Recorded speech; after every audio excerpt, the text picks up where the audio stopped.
তো বন্ধুরা, El Clasico যে একটা যুদ্ধ, এটা প্রমাণ করে দিয়েছেন জোয়ান লাপোর্টা।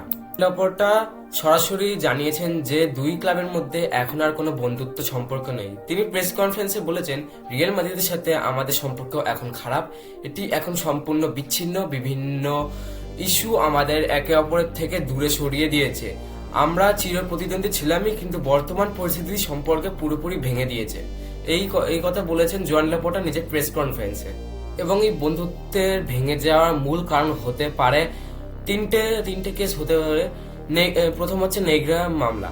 রিয়াল মাদ্রিদ যেভাবে এই আইনি লড়াইয়ে বার্সেলোনার বিরুদ্ধে শক্ত অবস্থান নিয়েছে, তা লাপোর্তা একদমই মেনে নিতে পারছেন না। দ্বিতীয়ত, সুপার লিগ নিয়ে মত পার্থক্য।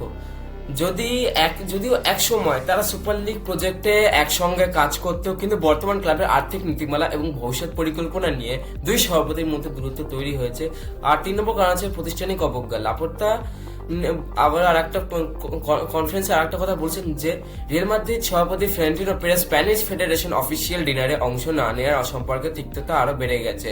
তো এই ব্যাপারে তোমাদের কি মত আছে আমাকে কমেন্টে জানাও। আর কালকে কে জিতবে, Barcelona Real Madrid Spanish super কাপের ফাইনাল, সেটা আমাকে কমেন্টে জানাও।